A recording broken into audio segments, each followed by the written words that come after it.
We are studying the life of Paul and we are now in Acts 26. So before that, I want you to go open your Bible in Acts 9.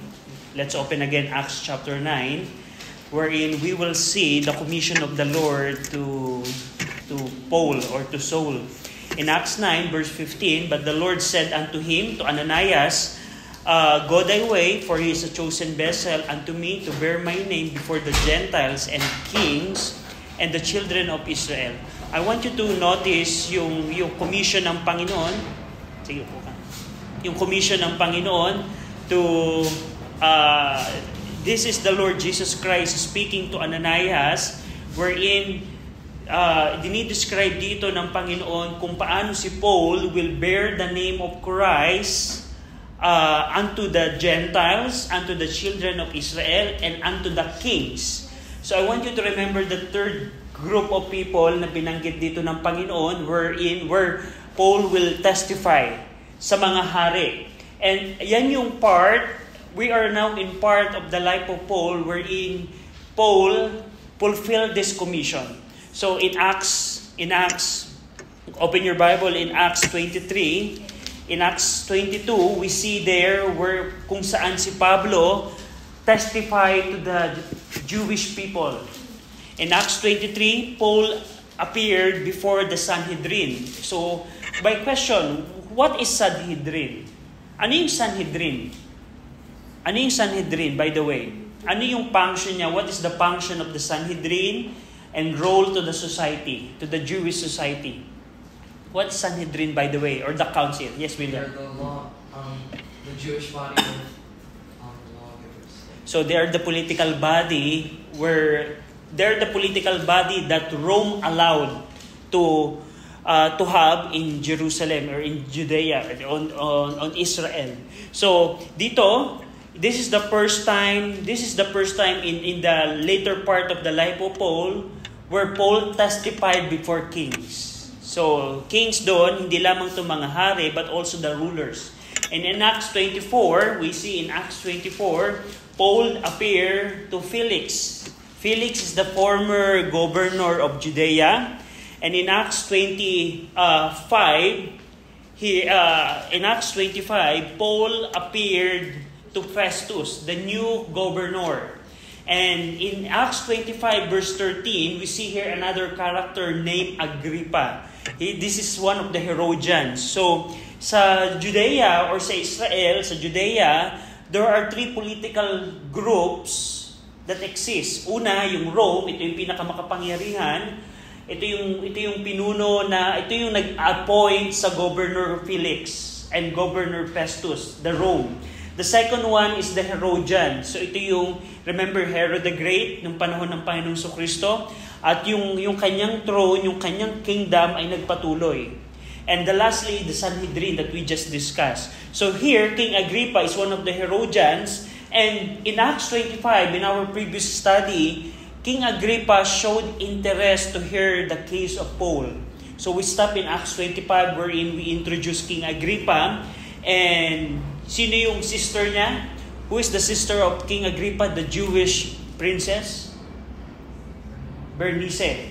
So Bernice, in Acts 25:23, tingnan niyo, and on the morrow, sabi ni Luke, when Agrippa was come and Bernice and great pomp and was entered into the place of hearing with the chief captains and the principal men of the city at Festus' commandment, Paul besought forth. So ito yung context ng Acts 26. The context, the setting of Acts 26, Paul now appeared to a different set of people. So previously, nag-appear na si Paul sa Sanhedrin, sa Jewish people, kay Felix, kay Festus. At now ngayon, another trial, another defense ang mangyayari dito. Pero this time, iba na ang kanyang kaharap. Kaharap niya dito not only Festus, but also King Agrippa, and also the Princess Bernice, and also the chief captains, and also the principal men of the city of Caesarea. So imagine ninyo, just imagine the most powerful people of their place during the time. Paul appeared before them. And it's very interesting it's very interesting kasi in Acts chapter 9, years ago, the Lord Jesus Christ commissioned Paul, Paul, you will bear my name to these people. At now, in Acts 26, Paul is fulfilling this commission ng ating Panginoong Kristo. Now, before we jump in Acts 26, I want you to remember in Acts 20, in Acts 20, verse number 22, remember in Acts 20, the setting of Acts 20 is Paul met the Ephesians elder. Kausap niya dito yung mga Ephesians elder. At dito, yung mga Ephesians elder, malungkot sila dahil alam nila na si Paul, if Paul would come to Jerusalem, at this point, Paul will be imprisoned, Paul will be captured, and Paul will be persecuted by the Jewish people. At dito, I want you to notice what Paul said in Acts 20:22. And now, behold, I go bound to the Spirit unto Jerusalem, not knowing the things that shall befall me there, save that the Holy Ghost witness in every city, saying that bonds and affliction abide in me. So, that was his testimony. Verse 24, take note of this. But none of these things move me, referring to the bonds and affliction, neither count I my life dear unto myself, so that I might finish my course with joy and the ministry which I have received of the Lord Jesus to testify the gospel of the grace of God. So dito, Acts 20, Paul was saying, no, I want to go to Jerusalem. Why? Because I want to finish my course. So at this point of time, Paul was saying, I haven't done my course. I'm not yet finished. Hindi ko pa tapos yung inutos sa akin ng Panginoon. Hindi pa ako tapos sa ministry na ibinigay sa akin ng Panginoon. My course is not yet done. So here, sabi ni Paul, I want to go to Jerusalem because I want to finish my course. Ano yung course na tinutukoy dito? Acts 9, the commission of the Lord Jesus Christ, that he need to testify to the three group of people. So Acts 20, before nung capture niya sa Jerusalem, he mentioned here that he wants to finish his course with joy and the ministry which he received of the Lord Jesus Christ. So ano yun? Acts 9. That's why, sa later part ng kanyang buhay, he's now fulfilling here. And one of the significant event is Acts 26, where Paul appeared to the governor, representative of Rome, to Agrippa, to the Herodian dynasty, representative ng Herodian dynasty. And probably, now, it's not mentioned here that the Sanhedrin, the Jerusalem Council is present here. But we know in the previous cases, they were there. So, dito, napaka-significant ng event na to kasi imagine ninyo, ang kausap dito ni Pablo, mga kilalang pinuno. Now, in parallel, in application parang ganito, anong mararamdaman nyo? What would you feel if, for example, the mayor of Taguig invited you? Or probably the president, no, not the president, that is equal to the emperor. But Paul appeared to the emperor later on in his life. So, in the later part of his life, Paul appeared to Emperor Augustus. So, just imagine that. So, dito, si Pablo kausap niya yung mga kilalang pinuno ng kanyang bayan. And guess what? What do you think he would tell? The gospel. And exactly, that's what we're going to see. So, in verse number 1, so let's start in our study of this chapter. Acts 26 verse 1, Then Agrippa said unto Paul, Thou art permitted to speak for thyself. Then Paul stretched forth the hand and answered for himself. So dito, it's a different setting. In the previous setting, the accuser first, the one who speak. And then Paul gave the defense. So at this point, there's no accuser. So dito, wala yung mga Hudyo ng Jerusalem. So dito, Agrippa said, Paul, you may now speak. And that's why Paul stretches forth his hand and make his defense before King Agrippa. Verse number 2 and 3. Itong sabi ni Pablo, I think myself happy, King Agrippa, because I shall answer for myself this day before thee touching all the things whereof I am accused of the Jew, especially because I know thee to be expert in all customs and question which are among the Jew, wherefore I beseech thee to hear me patiently. So here, Paul acknowledged Agrippa's familiarity with Jewish custom. Alam ni Paul na si Agrippa ay pamilyar sa mga kostumbre at mga tanong patungkol sa mga Hudyo. And he expressed here his gratitude for the opportunity to speak. Pinakita din dito ni Pablo yung kanyang pagpapasalamat. King Agrippa, salamat dahil meron akong pagkakataon na magsalita sa aking sarili, to give my defense. So verse number 4 and 5. 4 and 5, itong continuation ng sinabi ni Paul, my manner of life from my youth, which was at the first among mine own nation at Jerusalem, know all the Jews which knew me from the beginning, if they would testify that after the most straightest sect of our religion, I live a Pharisee. Dito, Paul recounts his early life, noting that he lived as a Pharisee. What kind of Pharisee si Pablo? The strictest sect of Jewish religion. So Paul was saying here, you know what, King Agrippa? I was a Pharisee. And not only a normal Pharisee, a strictest kind of Pharisee. So dito, yun ang argument dito ni Pablo. Ano pa ang sinabi ni Pablo dito? Sabi ni Paul kay Agrippa, naging Pariseyo ako dati. At hindi normal na Pariseyo, kundi yung mataas at striktong klase ng Pariseyo. Now, before his conversion, Paul was a Pharisee, a kind of Pharisee that is, tell me what I need to do and I will do it. Yun yung klaseng Pharisee si Pablo. Kaya nga sinabi ni Paul in Philippians chapter 2 na he was blameless.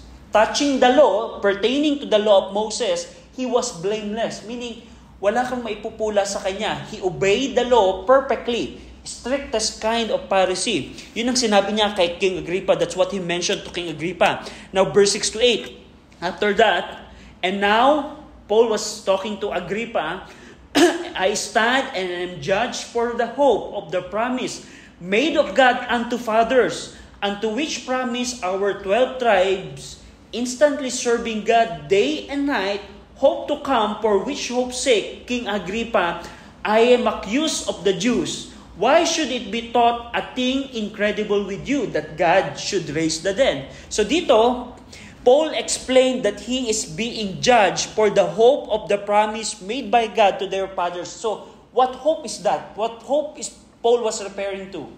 What kind of hope? Nasabi niya kay King Agrippa, you know what? I am judged right now because of the hope that God promised to my fathers. What kind of hope is that? The hope of resurrection. So dito, remember, sabi ni dito, he questioned na why it should be sabi dito ni Paul, he questioned why it should be considered incredible that God raises the dead. King Agrippa, why it seems incredible that God raises the dead? So, remember in Acts 23, tingnan nyo in Acts 23, remember when Paul appeared to Sanhedrin? Naalala nyo nung si Pablo kausap niya yung council, yung Sanhedrin? What tactic, what did Paul say in order to make the council chaotic? Ano yung sinabi ni Paul sa Sanhedrin upang yung mga Pariseyo at ang mga Sadduceo ay magkagulo? During Acts 23 when he appeared to the council. Ano yung sinabi ni Paul na doctrine na binanggit niya na nagresulta ng kaguluhan ng Sanhedrin? Yes, William? The hope of the resurrection of Jesus. So, in Acts 23, verse 6 to 10, Paul mentioned the resurrection. So dito, mapapansin ninyo, in Acts 23, verse number 6, but when Paul perceived that one part were Sadducee and the other Pharisee, he cried out in the council, Men and brethren, I am a Pharisee, the son of a Pharisee. Of the hope of the resurrection of the dead, I am called in question. So ito yung tinutukoy ni Paul, ito King Agrippa. the hope of the resurrection. You know, King Agrippa, the reason I am here is because I was judged of the hope of the resurrection from the dead. Is it incredible? And meaning, why it should be considered incredible that God raises the dead? That's what Paul was saying to King Agrippa. King Agrippa, sinisistensyahan ako dito dahil ako'y umaasa, dahil sa pag-asa ng pagkabuhay na muli. Bakit kayo nagtataka na ang Panginoon kayang magbangon muli sa mga patay? So I want you to notice that the events of Book of Acts, they are interconnected. They're interconnected. So at this point in Acts 26, Paul was referring to the event of Acts 23 na nagkagulo sa Sanhedrin. At dahil doon, si Pablo ay hinuhusgahan dahil sa kaguluhan na yon. So yan yung kaso. Remember in the previous cases, the people, who is the orator that the Jewish people hired? Sino yung naging lawyer ng mga Hudyo upang paratangan si Pablo? Remember the time of Felix? Who is the orator that the Jewish Sanhedrin hired before Felix? Anyone? Other one? Sino yun? Do you know? Remember? William? So, yun yung orator. And remember, I think it is in Acts 24. Tertullus. So, when Tertullus made accusation to Paul, he made a lot of accusation. But this time, iba na naman yung accusation niya dito. Paul was saying here na, King Agrippa, this is the reason why I'm accused, why I am appearing to you, because they are accusing me, making a chaos because of the hope of the promise made by God to my father, to their fathers. That refers to Acts 23. And now, in verse 9 to 11, Acts 26, 9 to 11, I verily thought with myself that I ought to do many things contrary to the name of Jesus of Nazareth, which thing I also did in Jerusalem, and many of the saints did I shut up in prison, having received authority from the chief priests. And when they were put to death, I gave my voice against them. And I punished them off in every synagogue and compelled them to blaspheme. And being exceedingly mad against them, I persecuted them even unto the strange city. So dito at this point of time, Paul admits to having persecuted Christian, locking in prison and consenting to their death. So imagine niyo dito, King Agrippa, kausap niya si King Agrippa at binabanggit dito ni Paul, King Agrippa, ito yung dati kong buhay nung ako'y Pariseyo. Ako ang nagpe-persecute sa mga Kristiyano dito sa Judea. At ako nagbibigay ng authority na patayin ang mga Kristiyano. Remember Stephen? One of the martyr in the book of Acts. And Paul was there during the martyrdom of Stephen. So, binabanggit niya ito kay King Agrippa. Now, itong mga events na ito, it happens in Acts 7:54 hanggang chapter 8 verse 3 and Acts 9 chapter 9 verse 1 and 2. So itong mga events na ito, nangyari ito previously. So kausap niya dito si King Agrippa. So in verse 12 to 14, as a continuation ng defense ni Pablo, verse 12, wherefore as I went to Damascus with authority and commission from the chief priests, at midday, O King, I saw in the way a light from heaven above the brightness of the sun, shining round about me and them which journey with me. And when we were all fallen to the earth, I heard a voice speaking unto me and saying in the Hebrew tongue, Saul, Saul, why persecutest thou me? It is hard for thee to kick against the prick. So dito, on the road to Damascus, Paul recounts seeing a light from heaven and hearing the voice of Jesus asking why Paul persecuted him. So dito, binanggit din ni Pablo, hindi lamang binanggit dito ni Pablo yung kanyang pagiging Pariseo, yung paniniwala niya sa resurrection, yung pag-persecute niya sa mga Christian. And also here, Paul recounts before King Agrippa his salvation experience. So itong event na ito, nangyari to in Acts 9. Kung saan habang naglalakbay sina Pablo kasama yung mga kasamahan niya, at midday, noon, in the road at Damascus, the Lord Jesus Christ appeared unto him, and the Lord Jesus Christ said unto Paul, Paul, bakit mo ako pinapersecute? Alam mo ba na mahirap tadyakan ang isang bagay na matilos? So, yun ang binigay na argument dito ni Pablo. And after this, verse 15 to 18, Acts 26, verse 15 to 18, and I said, who art thou, Lord? And he said, I am Jesus whom thou persecutest, but rise and stand upon thy feet, for I have appeared unto thee for this purpose, to make thee a minister and a witness both of these things which thou hast seen, and of those things in that which I will appear unto thee, delivering thee from the people and from the Gentiles, unto whom now I send thee, to open their eyes, and to turn them from darkness to light, and from the power of Satan unto God, that they may receive forgiveness of sin and inheritance among them which are sanctified by faith that is in me. So dito, Jesus instruct Paul to rise and tells him that he is a chosen vessel to be a minister and a witness, delivering him from the people and sending him to open their eyes, to proclaim the gospel so that these people will get saved. Dito, salvation is described by the Lord Jesus Christ as opening our eyes. Ang salvation, mga kabataan, is pagbukas ng ating mga mata. Ang lahat ng tao, all of the people in this world, ay pinanganak ng bulag sa katotohanan. At kung ang isang tao ay magsisisi at mananampalataya, mabubuksan ang kanyang mga mata. Hindi lamang doon. Salvation also here is described as conversion or turning from darkness to light. Ang tao, nasa kadiliman, pag siya'y naligtas, matatransfer siya into light. And not only that, conversion from the power of Satan unto God. So that's a salvation experience. At dito, Paul is telling to Agrippa, this is what happened. The Lord Jesus Christ appeared unto me, and this is what He told me.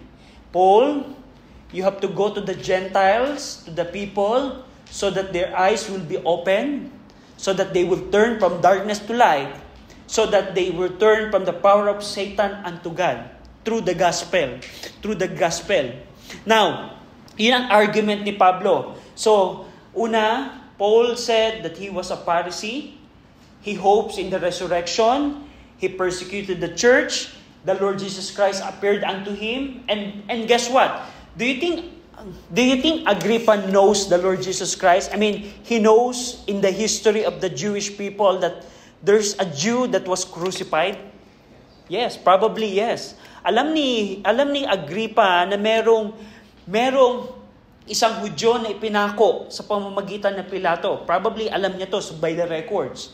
Dahil alam ni Paul, sabi ni Paul, you know, King Agrippa, I know that you are familiar with the Jewish custom and questions. So, Paul was assuming here that Agrippa knows Jesus Christ historically. So dito, Paul was saying, King Agrippa, the Jesus Christ na pinako ng mga Hudyo, nagpakita to sa akin. At hindi lamang doon, meron siya sa aking inutos na ako'y maging minister upang ang mga Gentiles ay mabuksan ang kanilang mga mata. Now, ito ngayon yung argument, verse 19, take note of this. And ito yung pinaka-core, this is the core of the argument. Verse 19, tingnan nyo to. Verse 19 and 20, whereunto, O King Agrippa, I was not disobedient unto the heavenly vision, but show first unto them of Damascus and at Jerusalem and throughout all coasts of Judea, and then to the Gentiles, that they should repent and turn to God and do works meet for repentance. So, Paul was saying here na, King Agrippa, I just obeyed the vision and preaches repentance to Jews and Gentiles alike. Now, King Agrippa, ngayon ako ay nililitis ngayon. Pero alam mo, King Agrippa, I just obeyed the heavenly vision. Bakit ako nililitis ninyo? I just obeyed the heavenly vision. Will I disobey the commandment from the Lord, from God? So, yun yung argument dito ni Paul before King Agrippa. Now, King Agrippa, ako'y nililitis dito, pero what I just did, I just obeyed the heavenly vision. Na ako ay inutusan ng Panginoong Kristo na mangaral dito sa mga Hudyong ito, sa mga Hudyo at sa mga Gentiles, at ipangaral ang repentance sa mga taong ito. So, itong event na ito, yung Acts 26 verse 19 and 20, this refers to the events of Acts 9 verse 19 to 30, kung saan early ministry of Paul. Remember the early ministry of Paul? When Paul got saved, he was in Damascus. He went to Arabia and he went back to Damascus. At anong ginawa when Paul got saved in Damascus, what is the first things that Paul did after that? Yes, he was baptized. But after baptism, where did you see Paul? What Paul was doing? He was preaching in Damascus immediately. So that's what Paul was saying to King Agrippa dito. Nang siya'y naligtas, ipinangaral niya na kagad ang Panginoong Kristo sa Damascus. Hindi lamang ton, in Jerusalem as well. In Jerusalem and throughout all the coast of Judea and then to the Gentiles. Yung term na and then to the Gentiles, it refers to the early ministry of Paul. Early ministry of Paul, it refers also to the first, second, and third missionary journeys of Apostle Paul.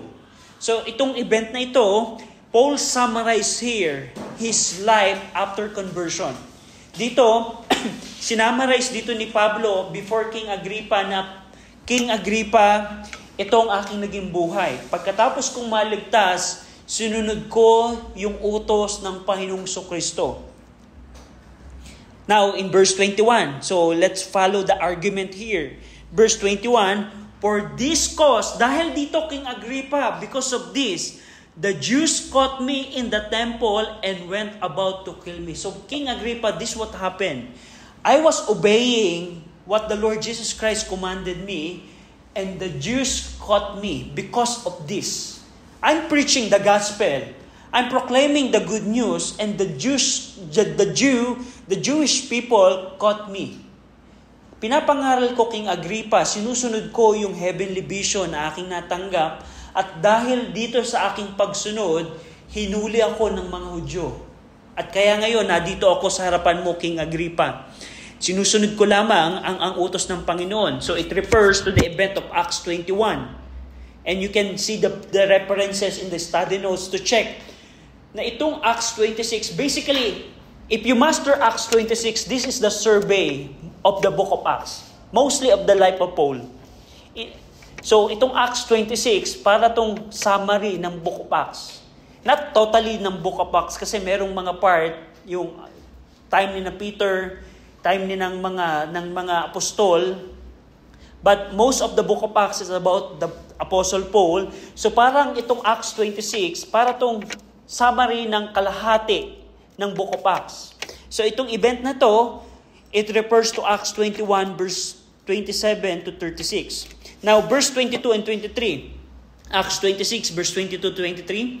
Having therefore obtained help of God, I continue unto this day, witnessing both to the small and great, saying none other things than those which the prophets and Moses did say should come, that Christ should suffer, and that he should be the first that should rise from the dead, and should show light unto the people and to the Gentiles. So sabi dito ni Paul was saying here na he continued to testify boldly Christ's suffering and resurrection and the message to all people. So basically, Paul was continuing unto this day.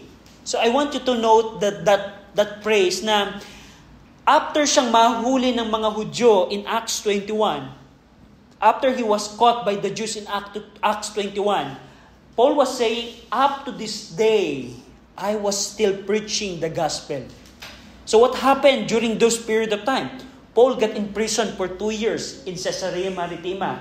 At this time, 2 taon na yung nakalipas. 2 years na ang nakalipas dito.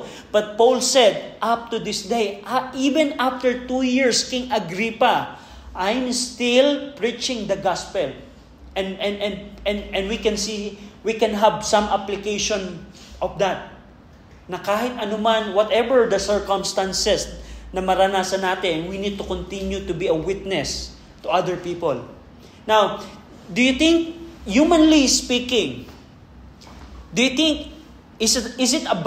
humanly speaking, is it a valid excuse to stop from the ministry because you are in prison? Yes, humanly speaking. Na hindi mo na ako makakapagsimba, hindi mo na ako makakapag-church, nakakulong ako. So excuse ako, Panginoon, pero Paul is not like that. Even in prison, even he is in prison, Paul said here, up to this day, I continue to preach the gospel. And we can follow Paul with that pattern. Now, whatever happened in our life, tingnan nyo to, being in prison is a serious consequence ng buhay. Na hindi to parang nagkalagnat ka lang, hindi ito yung parang no-hospital ka lang. Kasi if you're hospitalized, after probably a week, you can get out. But here, 2 years kang nakakulong. But Paul continue to preach. Ano yung pinangaral dito ni Paul? His preaching is about Christ's suffering. That Christ died for our sin. Paul's preaching is also about the resurrection of Christ. So, the resurrection of Christ. So, ito naman refers to Acts 22 to 25. Yung mga nangyari between Acts 22 to 25, ito yung binanggit ni Pablo. This is what Paul mentioned in verse 22 and 23. Now, so tapos na dito si Pablo. So, this is the argument of Paul before King Agrippa. Na up to this day, King Agrippa, I'm continuing this commission sa akin ng Panginoon. Now, let's see. Ano ngayon ang respond ni King Agrippa? Una, respond ni Governor Festus. Verse 24 and 25. And as he thus spake for himself, Festus said with a loud voice, Paul, thou art beside thyself, much learning that make thee mad. So dito si Festus, habang nagsasalita probably si Paul, while Paul was speaking, Festus sumigaw, Paul, nababaliw ka na. Dahil yung sinigaw ni Festus. Dahil sa matinding pagkaunawa mo, because of your much learning that make thee mad. Dahil sa dami mong alam, Pablo, naging baliw ka na. Yun ang sabi ni Festus. Imagine ninyo, that's the first reaction of Paul's preaching. Sabi ni Festus, Paul, baliw ka na. So siguro probably the people around here look at Festus. Wait, Festus. So dito, first reaction is from Governor Festus. Na Festus said here, he accused Paul of being mad. And let's see the reply of Paul in verse 25. But Paul said, I am not mad, Festus, most noble Festus, but speak forth the words of truth and soberness. I like the answer of Paul. Paul calmly answered Festus. No, I'm not mad, Festus, noble Festus. Just think about that na a soft answer turneth away wrath, Proverbs says. And that's what Paul said. I'm not mad, noble Festus. Paul called Festus as a noble Festus. So may paggalang pa rin.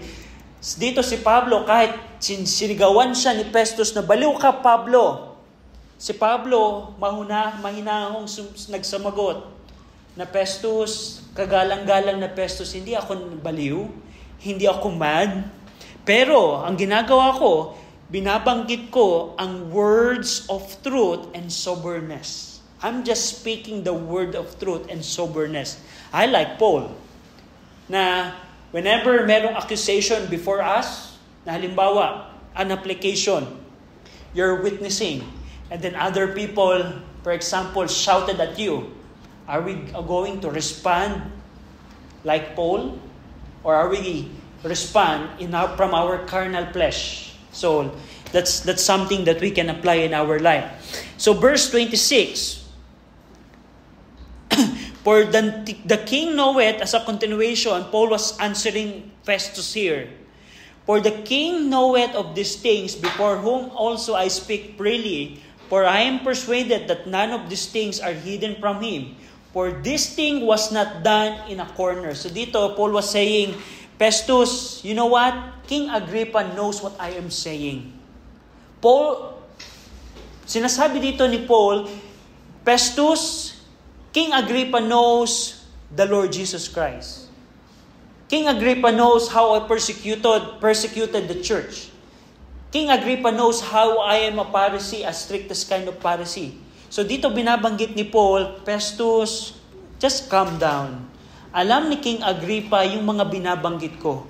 Alam ni King Agrippa yung aking pagsunod sa heavenly vision. So, ngayon titingnan natin what is the response from King Agrippa. And this is very interesting. Tingnan natin, verse 27 and 28. King Agrippa. So Paul pa rin nagsasalita dito. Paul was speaking. King Agrippa, believest thou the prophets?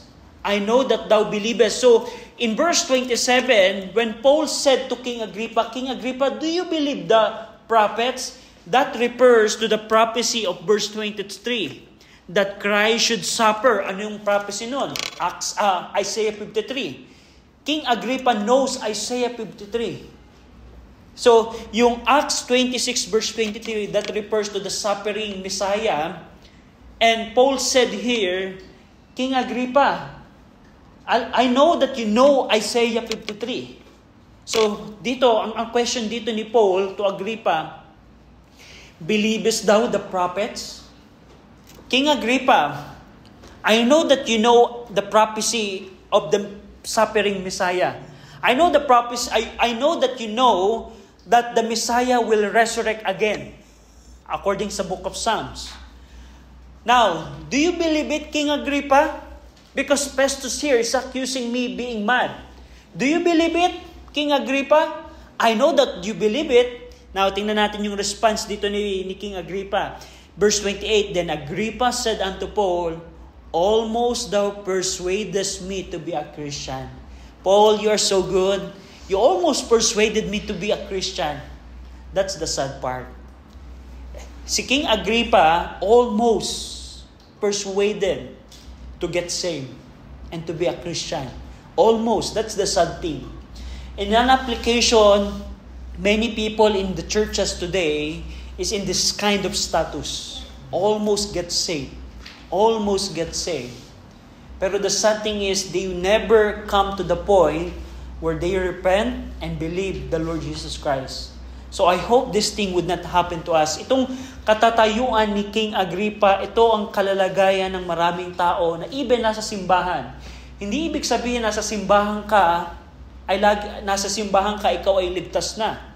Dahil even dito si King Agrippa, meron siyang kalalagayan na almost na siyang maligtas. At nakakalungkot yun. Na almost ka nang maligtas pero hindi ka pa rin naligtas. That's a sad situation. If probably King Agrippa right now is in hell. Probably. If he didn't repent in the latter part of his life, probably King Agrippa right now in hell. And this is one thing that I want you to notice. This praise that King Agrippa said to Paul, he would always remember this. Paul, you almost persuaded me to be a Christian. Just think about imagine, probably, if for example, King Agrippa is in hell right now, kung si King Agrippa ngayon ay nasa impyerno, kung hindi siya nagsisi after this account, probably, ang nasa isip lagi ni King Agrippa, yung event na to, that Paul almost persuaded him to get saved. The Lord Jesus Christ persuaded him to get saved. Pero, he didn't repent. He didn't believe. And that's why he is now in hell. That's the sad thing. That's the sad thing about the people who are in the church, who heard the gospel, who heard the message of salvation, but they didn't get saved. That's the sad realization. Na kapag ang tao ay nasa impyerno na, dahil hindi sila nagsisi at nanampalataya, even na nasa church sila palagi, even na napakinggan nila yung gospel, yun ay nakakalungkot na kalalagayan, na katulad ni King Agrippa. Na probably si King Agrippa, kung siya ay nasa impyerno right now, lagi niya itong maiisip, na munti ka na siyang maligtas. At yung nakakalungkot, kung halimbawa ito yung mangyari sa atin, na kailangan nating masigurado na tayo ay nagsisi na sa ating mga kasalanan. Kailangan nating masigurado na tayo ay nanampalataya na sa Panginoong Jesucristo. At kung nagawa natin yan, meron tayong pag-asa. And that's the response of King Agrippa. Verse 29, and Paul said, I would to God that not only thou, but also all that hear me this day were both almost and altogether such I am, except this bond. And when he had thus spoken, the kings arose, and the governor and Bernice and they that sat with them. So dito, Paul appeared directly to Agrippa, asking if he believes the prophet, and to which he replies, almost persuaded me to be a Christian. And dito, Paul expresses his wish or his prayer that all who hear him might become like him, except for his change. So dito, binanggit ni Pablo na King Agrippa, I'm hoping all of you, Festus, King Agrippa, Bernice, the chief captains, the principal men, I'm hoping all of you guys to get saved. To be like me. Not to be like me to be in prison, but to be like me as a follower of Christ, as a disciple of Christ. So, at this point of time, Paul was fulfilling Acts 9. Paul was fulfilling what he said in Acts 20, that he want to finish his course. And this is what Paul was doing right now. He is finishing the ministry that he received from the Lord Jesus Christ. He is testifying to these powerful people to get saved. Paul was saying here, you know what, rulers, I want you to be like me as a follower of Christ. I want you to be disciple of Christ as well. So, that's Paul's latter part ng kanyang buhay. And dito, after this event, tingnan natin ano nangyari. And when he thus spoke, verse 30, and when he had thus spoken, the king rose up, and the governor, and Bernice, and they that sat with them. And when they were gone aside, they talked between themselves, saying, This man doeth nothing worthy of death, or of bonds. Then said Agrippa unto Festus, This man might have been set at liberty, if had not appeared unto Caesar. So dito, Agrippa, Festus, and other people confirmed privately, agreeing that this person, Paul, has done nothing worthy of death or imprisonment. So, walang nakitang kamalian. Walang nakitang sala. And at this point of time, this King Agrippa and Festus wants Paul to be freed. Gusto nang palayain nila dito si Festus, si Pablo. Pero, there's a problem because Paul said that because Paul wants to appeal to Caesar, he didn't set him at liberty. So, my question is this. Probably Paul knows the situation at this point, that he can be freed now. At this point of time, he can go out of prison. But Paul still appealed unto Caesar or to the emperor. Now, kung halimbawa parang at this point of time, probably Paul knows that he can be set free now already at this point of time. But Paul didn't accept the liberty and he chose to appear unto emperor. Now my question is this, why? Kung kayo halimbawa papipiliin, nakakulong kayo, halimbawa, Mikey, nakakulong ka na ng 2 taon. Gusto mo na bang lumaya? Kasi wala ka namang kaso. Wala ka namang krimen na nagawa. Gusto mo na bang lumaya? Of course, all of us would say, yes, I want to be set free. I don't want to be in prison anymore. But Paul didn't choose that. Paul said, I want to go to the emperor. My question is why? Sa tingin nyo, bakit? Cham? Para mapanalo na yung government na mapunta kay Jesus, na mag-ilig po. That's right. To testify to the kings. And the ultimate person that he want to testify is the emperor. Emperor is like the president of the Philippines. Pero ang Philippines kasi maliit. emperor during this time is the leader of the world. Kasi yung during the time, the Roman Empire is considered the world. The entire civilization. Yes, merong mga civilization that exist, pero during the Roman Empire, the emperor is the most powerful person. And just think about that. Paul had a choice. You want to set free? Because we can set you free right now, Paul. Or you want to still appear to Caesar? And Paul choose, I want to go to Caesar. And I do not... Now, in the book of Acts, we don't have a record anymore about that event. Pero we are sure Paul is consistent of what he is doing. He witnessed to the Sanhedrin. He witnessed to Festus, Felix, and King Agrippa. And guess what? We believe and we have a biblical assumption that Paul said the same thing to the emperor. That, Emperor, I want you to be a follower of Christ. I want you to be a disciple of Christ. We don't know the record. We don't know if Augustus gets saved. Pero definitely, Augustus heard from Paul the message of salvation. So dito, as an application, Paul continued to be a witness to the suffering and the resurrection of Christ, and so are we. So anuman ang ating circumstances, may suffering man tayo, we also need to be a witness to other people. Application, Felix, Festus, and Agrippa represent three types of people who heard the good news but never got saved. Si King Agrippa, si Felix, and Festus, representative sila ng mga klase ng tao na nakakapakinig ng Ebanghelyo. Now question, ano ang response ni Festus again? Felix first pala. Felix. What's the response of Felix? Do you still remember? William. If I have convenient time, Paul, I don't have convenient time right now. I will not listen to you right now. How about Festus? Thou art mad. Thou art mad. Because of your much learning, Paul, thou art mad. And King Agrippa, almost thou persuaded me to be a Christian. Now, sounds familiar? Many people right now who heard the gospel have the same response. And I hope in our time, I hope you and I would not have that kind of response.